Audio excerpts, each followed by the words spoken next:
Brahma Gurur Vishnur Gurur Devo Maheshwara Guru Sakshat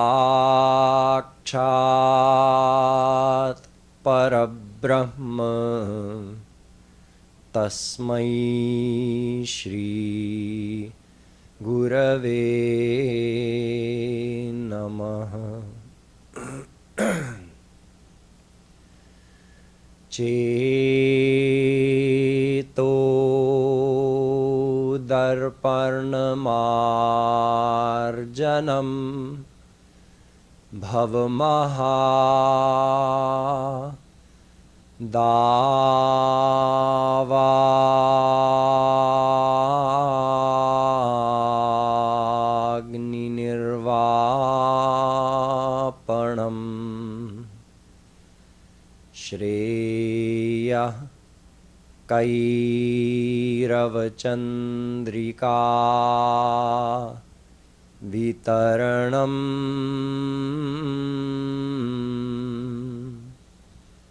Vidyavadhu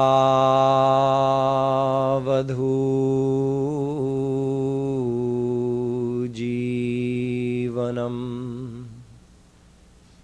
Anandam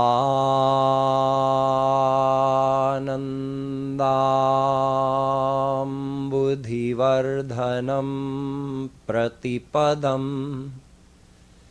Purnamrita Swadanam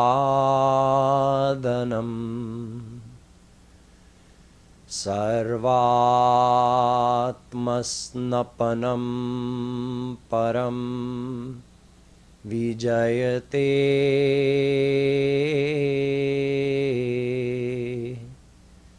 Shri Krishna Sankirtanam.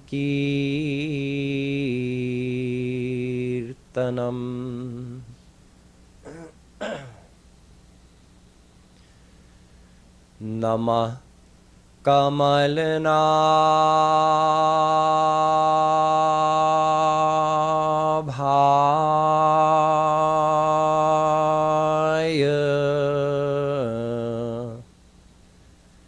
Namah Kamaline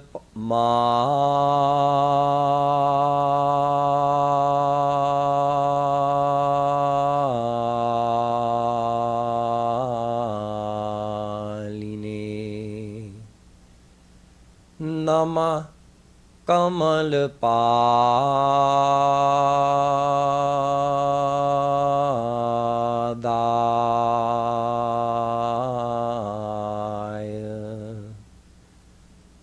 Namaste Kamale Kshana Yo Brahmanam Vidadhati Purvam Yo Vai Vedanscha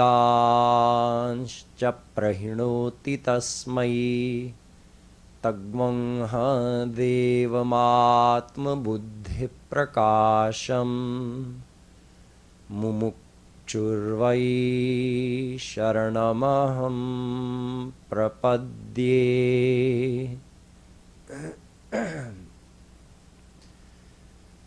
The Divine Souls. We've been learning about the topic of Brahm. This is a very important topic to understand because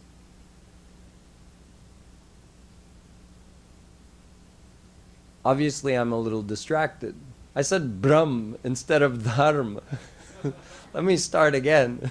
We were just singing about Napunsak Brahm. I think that got in my mind. So the topic of Dharm is extremely important because Dharm is the set of guidelines that we are supposed to live by. So if we don't understand what Dharm is, then we don't understand how a human being is supposed to live in this world, and we don't understand what is the path to ultimate perfection and happiness. Although dharma is very complicated, it's a very difficult subject to understand, but if we divide the whole subject matter into two areas, then it's much easier to understand. So each day we've been talking about paradharm and aparadharm, and how paradharm is bhakti. Paradharm is attaching your mind to God lovingly through the path of bhakti.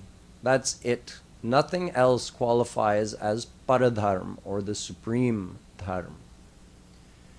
Everything else is in the category of aparadharm, which is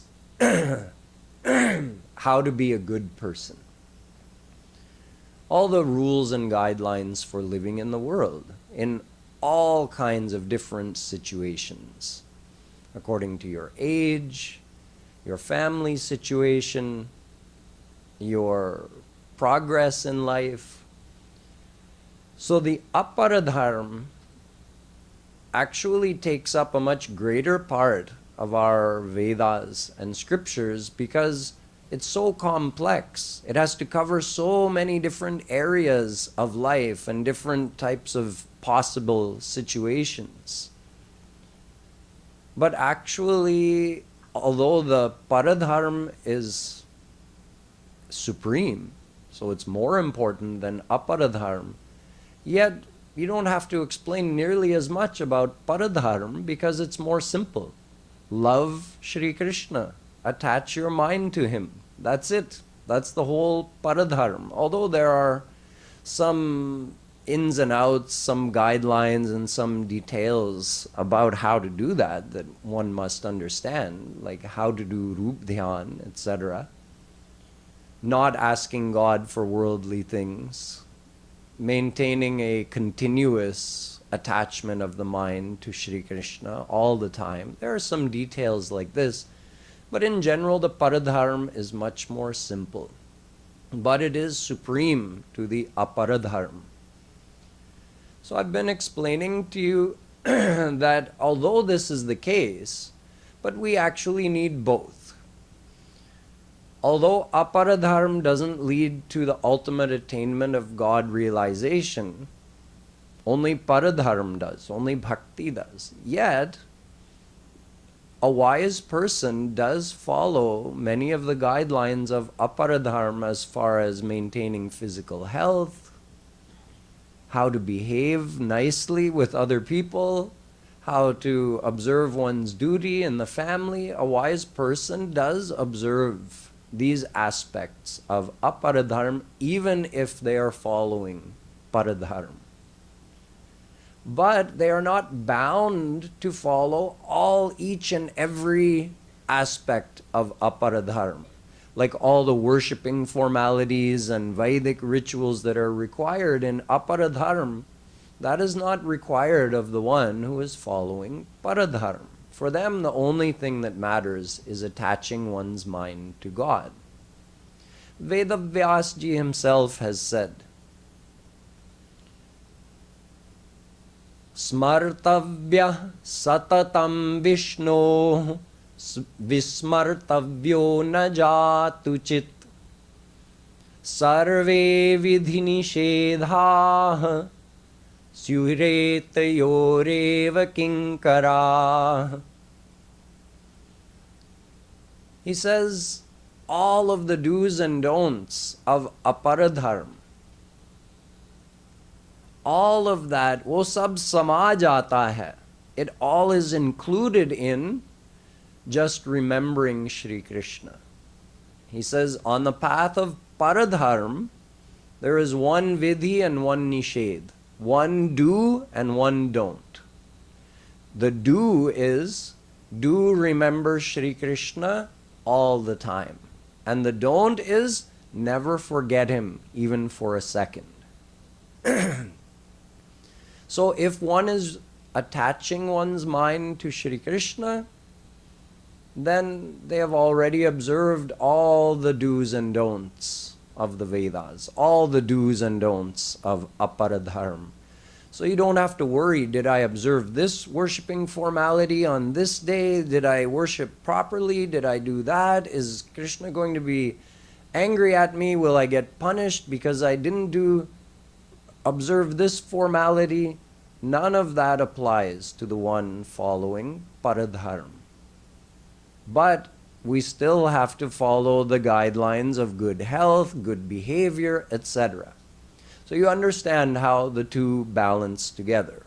But paradharma is supreme. So if there's ever a conflict between the two, where, well, if I do what I need to in order to attach my mind to Shri Krishna, well, this aspect of aparadharma I won't be able to observe. So if there's some conflict like that, then the paradharma should always be given priority. That's why it's supreme. So we understood through some historical examples about Sita ji and Lakshman defying the principles of aparadharma in order to follow Ram to the forest, and the gopis defying the principles of aparadharma in order to go and meet Shri Krishna on Sharad Purnima night to do Maharas, and the wives of the Brahmins of Mathura who defied the principles of aparadharma to take the food and go to Shri Krishna, even though that food was meant for the yajna. So we understood through all of these examples that paradharma is supreme. So if one is following paradharma, in other words, if one is doing bhakti with their mind, then they are free from those binding aspects of aparadharma. Now, at this point, someone may there are a few doubts that if someone knows Vedas and they know these aspects of dharma, they may question something like, what about heart purification? By following aparadharma, the mind is purified. Aparadharma karne se अंतःकरण की शुद्धि हो जाती है, धीरे धीरे हो जाती है. तो जो अपरधर्म का पालन नहीं करता है, केवल परधर्म का पालन करता है, उसकी अंतःकरण शुद्ध कैसे हो जाएगा? The one who does not follow all the aspects of aparadharma, how will they purify their mind? So Shri Krishna himself has addressed this topic in the Bhagwatam. He says, Dharma satyadayopeto vidya va tapasanvita madbhaktya petamatmanam na samyak prapunati. He says, nothing compares to bhakti in terms of cleansing power. To clean the mind, bhakti is the most powerful agent. In fact, he goes to the point of saying, even if someone follows the top style of aparadharma, satya se yukta dharma, the most truthful dharma, someone follows that and is a perfect person according to dharma for their whole life, even then their mind na samyak prapunatihi, their mind cannot be fully purified. Even if someone follows the path of jnana, which is coupled with great tapasya, even then the mind cannot be fully purified without bhakti. Bhaktya. Shri Krishna says, Mad bhaktya, my bhakti is the only way to purify the heart fully. Katham vinaro maharsham dravata va chetasa vina vinananda shrukalaya shuddhed bhaktya vinashaya. Bhagwatam. Shri Krishna says, how can your mind be purified? How can your heart be purified unless it melts in remembrance of me? Unless you have love for me that melts your heart will not be purified. Unless you feel a thrill in your heart and your hairs stand on end when you remember me, your heart will not be purified. Unless you cry tears of love and longing for me, your heart will not be purified. It is only through this loving devotion that the heart can be purified. तो श्री कृष्ण बताते हैं भागवत में कि अंतःकरण शुद्धि हो ही नहीं सकती भक्ति के बिना, तो केवल परधर्म के द्वारा ही अंतःकरण की पूर्ण शुद्धि होती है। न धर्म से होती है, न ज्ञान से होती है, केवल उनसे प्यार करने से हमारा हृदय शुद्ध हो जाता है। और जगतगुरु शंकराचार्य भी वही कहते हैं, शुद्धयति हीनांतरात्मा कृष्ण पदाम्भोज भक्ति मृते। केवल जो श्री कृष्ण के चरणार विंद से प्रेम करता है उसी का अंतःकरण शुद्ध हो सकता है। Jagadguru Shankaracharya says the only way to purify one's heart is by having love for the lotus feet of Shri Krishna. So this one doubt is brushed aside. One doesn't need a paradharm to purify the heart. Through paradharm alone, the heart can be fully purified. Okay, what about the elimination of sins? One big part of aparadharm is prayashchitta karma. Remember I told you there's 4 types of Vedic karma. Nitya karma, actions you're supposed to observe every day. Naimittik karma, occasional actions on special occasions in special situations. And prayashchitta karma, how you repent, you wipe away the effect of past sins. And then kamya karma. So this prayashchitta karma is very important, because even without wanting to, a person does sins every day. When you think that our mind is the doer of our actions, so it means our thoughts are what are being judged by God, not just our physical actions. We may not have done any sin with our body today, but we definitely did some sins with our mind. Every time we had a negative thought, a bad thought about someone else, a bad thought about ourselves, or even about God, this is all sin. So we are doing many sins every day, and sometimes some really big sins. So how is a person supposed to counteract the effect of those sins? Because we don't want to be punished for them in our next life.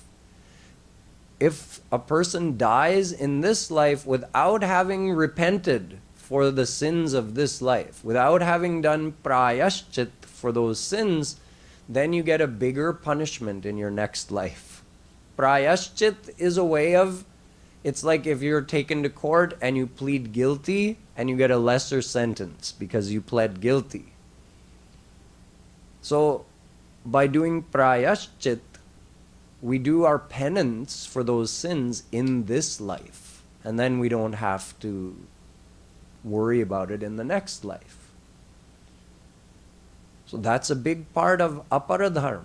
If we're not doing all those Vedic karma, so it includes some jap, some tapasya, some Vedic rituals like yajna, some charity, there are many aspects of this prayashchit karma which is all told in Vedas. You did this sin, okay, do this much jap, do this vrat, do this anushtan, is all prescribed. So if you don't know that, if you don't follow that, how are you going to do the penance for your sins in this life? You'll have to suffer the consequences in your next life, or even go to narak for those sins. So someone might think, okay, I'm not just going to do paradharma, I also have to supplement it with this prayaschit karma of the aparadharma. But Bhagwatam tells us that it is not so. It's not required. Kechit kevalaya bhaktya vasudeva parayana agham dhunvanti kartsnyena niharamiva bhaskara. Gives an example from the world of in the morning when there's a little bit of mist, the dew has fallen on everything, everything's a little bit wet and there's a little mist in the air. But then the sun rises in all of its glory and within minutes dries out everything, evaporates all the dew and all the mist, and now it's a bright, clean, clear day. In the very same way, bhakti has the power to burn all of our sins in seconds. Vasudeva Parayana, the one who truly has love for Shri Krishna, who's doing bhakti from their mind, that bhakti has the power to do, like, the prayaschit we do is so weak compared to bhakti.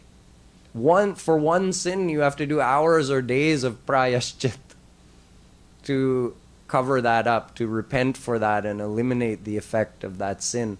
But bhakti, if you sincerely say God's name, even one time, if you sincerely do Roop Dhyan, even for 1 second, that has the power of hundreds or thousands of hours of prayaschit. So the one who does bhakti, truly does bhakti, has no need to adopt this prayaschit. You're already getting the effect of prayaschit. Whatever sins have been done in this life can be burnt up in a matter of seconds of doing bhakti. Bhakti is that powerful. And that prayaschit, you think about it, let's say you knowingly did one sin today and you're thinking, okay, I have to go to Panditji and find out what is the prayaschit prescribed in Vedas for this sin. So Panditji tells you, and then you go and you perform this prayaschit. But during that prayaschit, is your mind not active with other thoughts as well? So would you not be doing more sins? So you're doing the prayaschit for one and you're piling up more along the way. And then so how do you keep up with all the prayaschit that you have to do in one life? The problem is that prayaschit doesn't clean up the machine which is producing all the thoughts. Our man, our antahkaran, that is what is producing the thoughts in the first place. Wahi gadbad hai. तो वही पाप करता रहेगा और हम प्रायश्चित भी करते जाएंगे, कभी अंत नहीं होगा. तो भक्ति से पाप का नाश भी हो जाता है और अंतःकरण की शुद्धि भी हो जाती है. इसलिए अपर धर्म का पालन जरूरत ही नहीं है, प्रायश्चित कर्म करने की जरूरत ही नहीं है paradharm wale ke liye. So now we've removed this doubt about the prayaschit. Just do bhakti, it happens automatically. That's why Shri Krishna says, Yat karma bhir yat tapasa jnana vairagya taschayat yogena dana dharmena shreyo bhiritarairapi. Bhagwatam. जो भी लाभ दूसरे साधनाओं से मिलता है वो सब अपने आप भक्ति करने से मिलता है. Just do bhakti, you get the results that are possible from all the other practices, whatever it may be, karma, dharma. Yog, Gyan, Tapasya. Just do bhakti. You don't have to supplement it with these things. Bhakti gives their benefit multiplied many times. Okay, there's one last doubt that often people have. Rinani trinyapakritya mano mokshe niveshayet. Manusmriti tells that every human being has some rina. Sabke upar rina hai. Sometimes 3 rin are described, sometimes up to 5 rin are described. Rin means debts. As human beings, we all have debts. And these debts must be paid in this life if one wishes to achieve liberation or God realization. So the question is, the path of paradharm, that is for God realization. But one can't get God realized or freed from Maya until they pay those debts. So should we adopt certain, because the debts are paid through the practices of aparadharm. I'll give you some examples. One debt is pitririn, the debt to our ancestors. By raising a family, by having children and raising them according to the guidelines of Vedas, we pay the debt to our ancestors. So that's aparadharm. By observing that aspect of aparadharm, we satisfy that debt called pitririn. There's another rin called bhutarin, the debt we have to other living beings. We satisfy that debt by giving charity. This is also an aspect of aparadharm. We also have a debt called nririn, a debt to other human beings. How is that debt satisfied? By welcoming guests into your home, according to how Vedas tell, Atithi Devo Bhava. The guest is also a form of God who has come into your house. So you satisfy that debt by following that aspect of aparadharm. Then we have Rishi Rin, the debt to the great rishis. We satisfy that debt by studying Vedas. And finally we have Devarin, the debt we owe to the Devtas, the celestial gods like Indra, etc.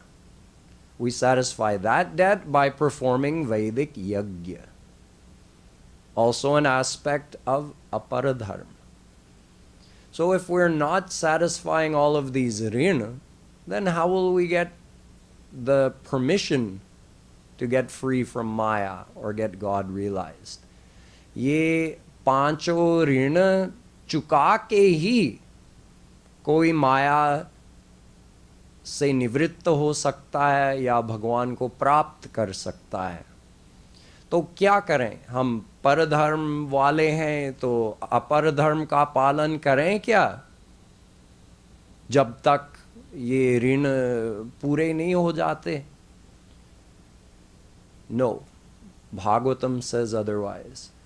Devarshi bhutapta nrinam pitrinam na kinkaro nayamrini charajan sarvatmana yah sharanam sharanyam gato mukundam parihritya kartam. Vedavyasji says those 5 rin are automatically fulfilled by the one doing bhakti. Just like we said, sarve vidhi nishedhaah sutareva yo kinkaraah sureta yo kinkaraah. You've done aparadharm already if you are correctly doing bhakti. It's done, it's taken care of. You have surrendered sarvatmana yah sharanam sharanyam. Shri Krishna is the Atma of all the Atmas. He is the Atma of the Devtas as well. He is your Atma. He is the Atma of every living being in this world, every human being. He is the Atma of those rishis. He is the Atma of everyone. So he is Sarvatma, and you have taken shelter in him. You have worshipped him. You have attached your mind to him. So all of your debts are automatically paid off. It's like if you owe this credit card company, and you have this student loan, and you owe the bank this, you have so many debts, and then this one great benefactor comes into your life. You take shelter in that great benefactor, Mamekam Sharanam Vraja, and he says, you just stay with me and I'll take care of all your debts. That's it. So that's Shri Krishna. आपने श्री कृष्ण का शरण लिया है, आपके सारे ऋण हो गए. श्री कृष्ण स्वयं चुकाते हैं, आपको फिक्र करने की जरूरत नहीं है. So this is the greatness of bhakti. This is the greatness of paradharm. We are not a slave to those debts. So we don't have to supplement paradharm with these aspects of aparadharm. We are free from all of that. So now that we've cleared all of that up, we can have a nice review of what dharm is just by having a quick glimpse into each of our scriptures. So what do our scriptures say about dharm? So what does Ved say? 80% of Ved is for aparadharm. All the do's and don'ts, all the vidhi nishedh. And yet Ved tells us, Ishta purtam manyamana varishtham nanyat shreyo vedayante pramudha nakasya prishtete sukrite nubhutvemam lokam hinataram vavishanti. Mundakopanishad. The one who adopts aparadharm thinking that they're going to get ultimate happiness is an absolute fool. Yes. Avidyaya mantare vartamana swayam dhira panditam manyamana dandramyamana paryanti mudha andhe naiva niyamana yathandha. Kathopanishad. The one who thinks themselves to be learned because they know all about Vedas and aparadharm and they follow this and they teach others, they are a fool, and the one who follows them is also a fool. They are themselves blind and they are leading the blind. Because this aparadharm, although it teaches how to be a good person and how to live properly in the world, does not give God realization or freedom from Maya. It leads to rebirth and more of the same of what we have in this life and have had in uncountable lives since eternity. Parikshya lokan karmachitan brahmano nirvedamayan nastya krita kriten. Mundakopanishad. By observing all the do's and don'ts of aparadharm, one cannot attain perfect happiness. One can only go to Swarg, and then they are bound to be reborn in this world. So, if one wants to attain perfect happiness, raso vai sah rasagvam hyevayam labdhvanandi bhavati. Taittiriya Upanishad says, God is perfect happiness. You have to attain Him if you want to become perfectly happy. So you must follow the path of paradharm. Although 80% of Vedas is for aparadharm, that's because the aparadharm covers so many different situations. There's so many details required to be explained.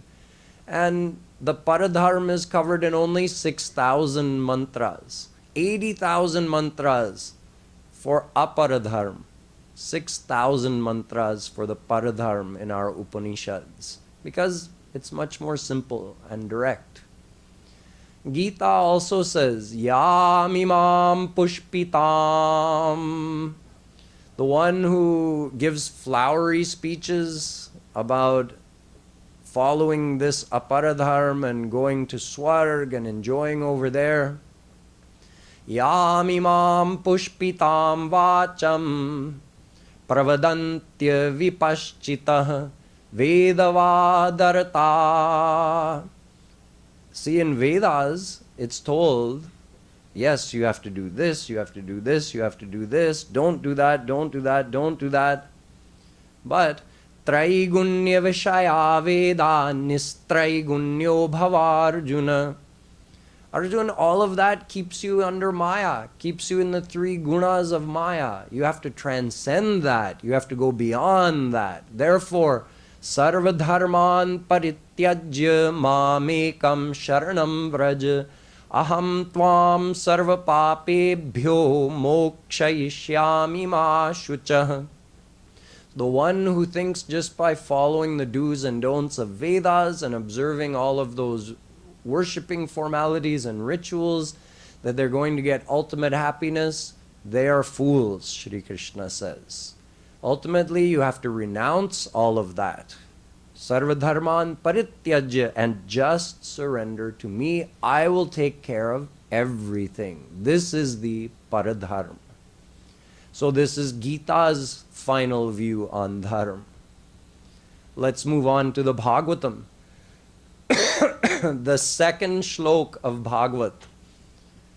Dharma projhita kaitavotra paramo nirmatsaranam satam vedyam vastavamatra vastu shivadam tapatrayon moolanam. This Bhagavat tells the Bhagavat Dharm. Bhagavat Dharm means the Paradharm, not the Mayic Dharm. That's the Aparadharm. So this Bhagavat Dharm that is told in the Bhagavat, it is Kaitava Rahit. Dharma projhita kaitavotra paramo. It is without Kaitava. Kaitava means dhokha, deception. The Bhagavat Dharm told in the Bhagavatam is free of deception. So what is the deception that it is free of? 4 deceptions. Dharma, Arth, Kam, Moksha. This is how saints have explained this shlok. So dharma is a deception. Arth, Kam and Moksha, these 4 are all deceptions. And the Bhagavat Dharma is bereft of these deceptions and beyond these deceptions.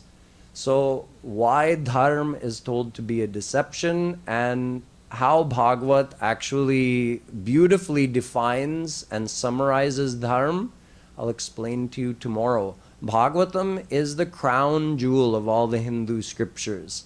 So although Vedas provides the foundation for understanding what Dharma is, Bhagavatam is like putting the icing on the cake. It's the jewel in the top of the crown. So through Bhagavatam you can very easily and clearly understand what Dharma is.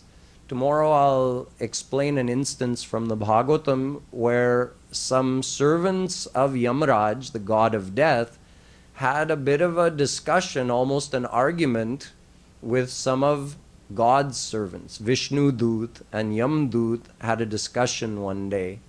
Yam Dut wanted to take a person to Narak, and then Vishnu Dut said, no, he's coming with us. So they had a discussion of Dharma. And this beautifully encapsulates what the Bhagavatam tells about Dharma. So tomorrow I'll explain that as well as what the Ramayana tells us about Dharma. And one last thing, there's a higher Dharma, higher than the Paradharma. I'll explain what that is tomorrow. Boliye Vrindavan Bihari Lal ki.